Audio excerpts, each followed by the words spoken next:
მოგესალმებით.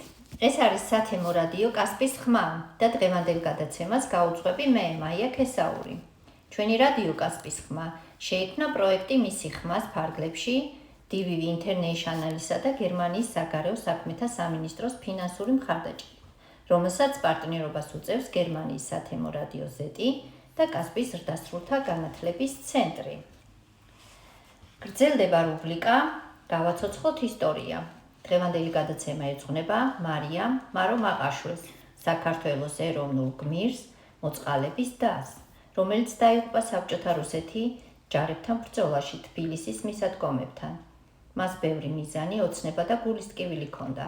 ის თავის დღეულში წერდა და ყვებოდა ემოციებზე, სწავლაზე, წიგნებზე, მოგზაურობასა და მომავალ პროფესიაზე.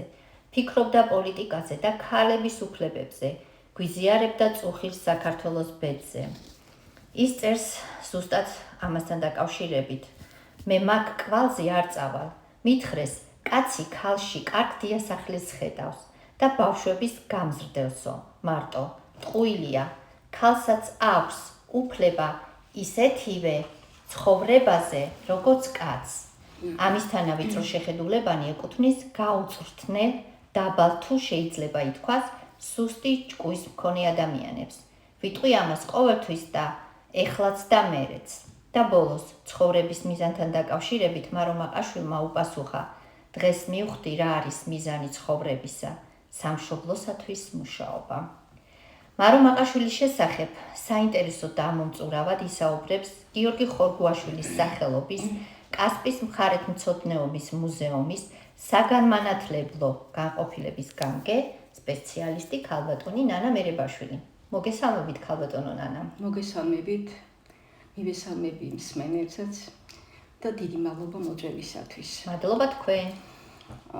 დიახ, ჩემთვის დიდი პატივია ვისაუბრო გმირ ქალზე, რომელიც სამშობლოს თავისუფლებისათვის იბრძოდა და გმირულად დაეცა ბრძოლის ველზე. მარო მაყაშვილი. ეს მართლაც არის ისეთი სახელი, რომელიც გასწრება საუკუნეებს. საქართველო ოდითგანვე სამშობლოს თავისუფლებისა და დამოუკიდებლობისათვის ბრძოლაში ბევრი ქართველი ქალი იბრძოდა, მაგრამ მარო მაყაშვილი პირველია, ვისაც ეროვნული გმირის წოდება მიენიჭა. მარო მაყაშვილი დაიბადა თავადაზნაურთა ოჯახში 1902 წლის 25 აგვისტოს. მამა კონსტანტინე მაყაშვილი, ცნობილი პოეტი, საქართველოს მწერალთა კავშირის ერთ-ერთი დამაარსებელი იყო. დედა თამარი მწერალ ეკატერინე გაბაშვილის ასული გახლდათ.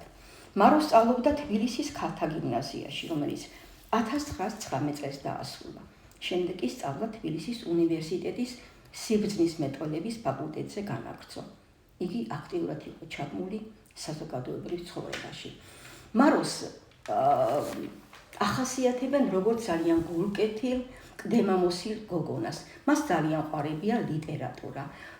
ზედმიწევნად კარგად სცოდნია და დიდად აფასებდა წიგნს. იგი წერდა მოთხრობებს, რომელსაც აკითხებდა თავის ბებიას, გამოჩენილ მწერალსა და საზოგადო მოღვაწეს ეკატერინე გაბაშვილს და ასევე წერდა დღიურებს, რომელიც უნებლიეთ მისი დროის მემატიანედ მოგვევლინა. თავის დღიურში იგი გამოხატავს ემოციურად, ძაფრად გამოხატავს გრძნობებს სამშობლოსა და მშობლიური ხალხის მიმართ. ასევე გამოხატულია მისი სწრაფა სამშობლოს თავისუფლებისა და მისი ნათელი მომავლისაკენ.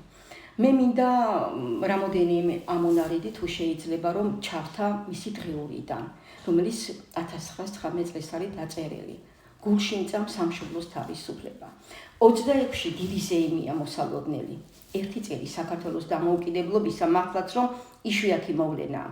უხელი გადატყდა და თავისუფალი კისერი აღმართა ქართველმა დადაგულმა და დაჩაგრულმა ერმა.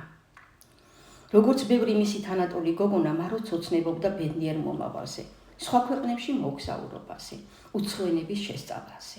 იგი წერს, თუ არასოდეს არ მეღირსება, რომ სადმე სოფელში სახლი და მიწა მქონდეს, უფრო ზღვის ნაპირას მინდა და არა კახეთში. ძალიან მინდა ყველა ენები შევისწავლო, ისე რომ შვენივრად ვიცოდე. ძალიან მინდა პარიზში და იტალიაში. სამწუხაროდ მაროს ოცნებას ახდენა არ ეწერა. 1921 წელი სისხლიანი ასოებით ჩაიწერა ჩვენი ერის ისტორიაში, როდესაც საბჭოთა რუსეთის მე-11 არმია შემოიჭრა საქართველოში და საფრთხე შეექმნა მის დამოუკიდებლობას. ქუძზე კაციო და მართლაც ახლა დაარსებული უნივერსიტეტის წინ თბილისის ახალგაზრდობა შეიკრიბა და საომრად წასვლა მოითხოვა. უნივერსიტეტის მაშინდელმა რექტორმა დიდმა ივანე ჯავახიშვილმა სტუდენტებს საბრძოლველად მოუწოდა. ახალგაზრდობა გამწვევ პუნქტებს მიაწყდა. ქართველსა გული რკინისა აბჯარით უნდა ღისაო. ამ სიტყვები დაულოცნია სტუდენტებისათვის დიდ ივანეს. წითელი ჯვრის გამანაწილებელ პუნქტს მიაკითხეს ყმაწვილ ქალებმაც. მათ შორის იყვნენ მარო მაყაშვილი და მისი მეგობრები, ქეთო ჯაფარიძე, სოფიო ჭრელაშვილი, ნათელა ერისთავი და სხვები. პუნქტში ქალებისათვის უარი უთქვამთ. მარო წინააღმდეგობას არ შეპოვები, არც მშობლების ხვეწნამუდარას გაუწია ანგარიში და მათ თხოვნას ნუწახალო ასე უპასუხა თურმე. თანამემამულეთა ცრემლი და სისხლი, სადაც იღვრება, იქ უნდა ვიყო. მარო დღიურში წერდა: ქართველი ერი მხნე და გულადი არის. არავის დაანებებს თავის სამშობლოს. სამშობლოსადმი სიყვარული უდიდესია. სხვა ყველა გრძნობაზე მაღლას დგას. შეებრძოლება მტრის მტერს სისხლის უკანასკნელ წვეთამდის. შეებრძოლება და ან სიკვდილი, ან გამარჯვება. აი დევიზი ქართველი ერისა. აი ამ დევიზით წავიდა ომში მარო მაყაშვილიც. 17 თებერვალს წითელ ჯვარში ჩაეწერა მოწყალების დად. თბილისის მისადგომებთან სასტიკი ბრძოლა გაიმართა ქალაქის დასაცავად. გვარდიელებთან და სამხედრო სკოლის იუნკერებთან ერთად იყო მაროც, რომელიც დაჭრილებს ეხმარებოდა. 19 თებერვალს კი, როცა ტაბახმელა და დაჭრილებით სავსე ორთვალა თბილისისაკენ მოყავდა, ქალიშვილი ტრის ყუმბარა მიმსხვერპლა. 19 წლის მარო იუნკერებთან ერთად გმირულად დაეცა ბრძოლის ველზე. ერთდროულად ჩაესვენა 1921 წლის თებერვალში პოეტ კოტე მაყაშვილისათვის დამოუკიდებელი საქართველოსი და მისი 19 წლის ასულის მზე და საქართველო გაიშვინთა მაყაშვილთა გოდებით. მაროსთან შეხვედრის უკანასკნელ წუთებს ასე იგონებს ამ ბრძოლების ერთ-ერთი მონაწილე ვალიკო ჩუბინიძე. ჩვენ დაგვემატა მოხალისე სტუდენტები, ცნობილი პოეტის კოტე მაყაშვილის ქალიშვილი მარო მოწყალების დად. ძიმედ დაჭრილი მარო მაყაშვილი ჩემს ნაბადში გადავაწვინე. ზურგით გამოვიტანე და ჩავაბარე ექიმ ბეჟუაშვილს. გაზეთი ერთობაც ასე ეხმაურება მაროს სიკვდილს, გმირულად სიკვდილს. 1921 წლის 23 თებერვალს წერდა გაზეთი. ძვირფასო მარო, შენი სურათი ამიერიდან დაამშვენებს ქალთა მეშვიდე წმინდა ნინოს სახელობის გიმნაზიის დარბაზს. შენი სურათით იამაყებს კიდეც შენი აღზრდელი გიმნაზია და ყველას მიუთითებს შენ თავგან წირვაზე, რომელიც ძველად სჩვევიათ გმირ ქალებს. 23 თებერვალს დაღუპულ 11 იუნკერთან ერთად სამხედრო ტაძრის გალავანში დიდებით მიაბარეს შობლიურ მიწას მარო მაყაშვილი და არ შემიძლია არ ჩამოვთვალო ის იუნკრები, ვინც მასთან ერთად გმირულად დაეცა ბრძოლის ველზე. ესენი გახდნენ არჯევან ანანიაშვილი, ალექსანდრე ახვლედიანი, ირაკლი თოიძე, პავლე იაკობაშვილი, ნიკოლოზ ტუროა, ნიკო ზანდუკელი, მიხეილ თუმანიშვილი, ნიკოლოზ კალანდარიშვილი, დავით აბაშიძე, თოიძე და ორი უსახელგვარო დარჩენილი ჯარისკაცი. პარაკლისი გადაიხადა კათოლიკოსმა ლეონიდე. პოეტმა, შვილმკვდარმა მამამ, კოტე მაყაშვილმა საკუთარი გულისწყევი და დამოუკიდებლობა წართმეული ერის ტრაგედია მოაქცია ლექსის ერთ სტრიქონში.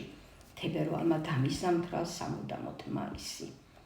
ჩემო გმირო და წმინდანო, გამამხნევი მშობელი, სამშობლო, თუ შენ, რომელი, ახ, ვიტირო, რომელი, დავდნი ცრემლად ორივესთვის, სხვათა ცრემთა მშობელი. მაროს სიკვდილის შემდეგ საბედნიეროდ მაყაშვილთა ოჯახში დაიბადა გოგონა მარიამი, რომელმაც ნუგეშისცა დამწუხრებულ მშობლებს.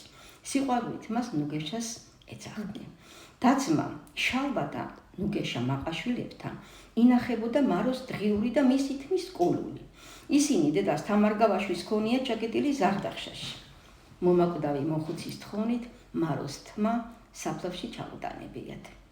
ასევე იხსენებს ქალბატონი ნუგეშა, რომ ძმის შალვას მონათხრობს იხსენებს თავისი ძმისას, თუ როგორ მივიდა ზაქარია ფალიაშვილი მათთან სახლში და მამას კოტე მაყაშვილს უთხრა: ჩემი ახალი ოპერის დაისის გმირ ქალს შენ იმაროს უკვდავს საყოფად მისი სახელი დავარქვიო. ესეც მაროს საფლავზე დადებული ერთ-ერთი ყვავილი იყო. მართალია დღეს გმირთა საფლავები აღარ არსებობს. ავბედითმა ჟამა წაშალა მათი კვალი.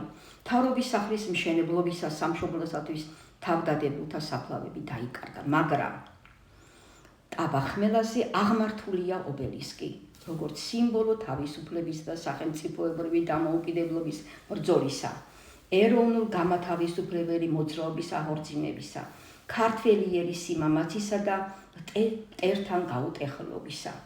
2015 წლის 24 დეკემბერს მარო მაყაშვილს საქართველოს ეროვნული გმირის წოდება მიანიჭა. აი სწორედ ასეთ გმირებზე იდგა საქართველო და მომავალი თაობა. რა თქმა უნდა, ჩემი აზრი არ არის მარტო ვალდებულია უფრო მეტი იცოდეს ჩვენი გმირი წინაპრების შესახებ, დააფასონ მათი ღვაწლი ერის წინაშე და ღირსეულად გააგრძელონ მათ მიერ გაკვალული გზა სამშობლოს საკითხით. და ერთს დავამატებდი კიდე.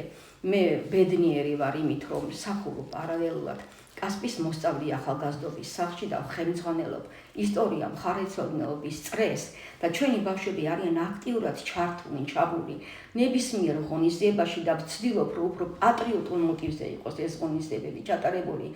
აი ამას წინადაც 15 ნოემბერს გქონდა ღონისძიება ქაქუცა ჩოლოყაშვილისა და მის შეფიცულებზე, რომლებიც კასპის რაიონელები იყვნენ და რა თქმა უნდა მათ სულში ძალიან დიდ კვალს დატოვებს ამ მომავალ თაობაში მათი ხსენება და ჩვენ უნდა მინდა რომ აღვნიშნო ნამდვილად ჩატარებული გვაქვს ღონისძიება მარო მაყაშვილზე წლების წინ და კიდევაც გავაგრძელებთ ასეთ მუშაობას, რათა მომავალი თაობა უფრო მეტად დაინტერესდეს თავისი ერის ჩვენი ქვეყნის ისტორიით.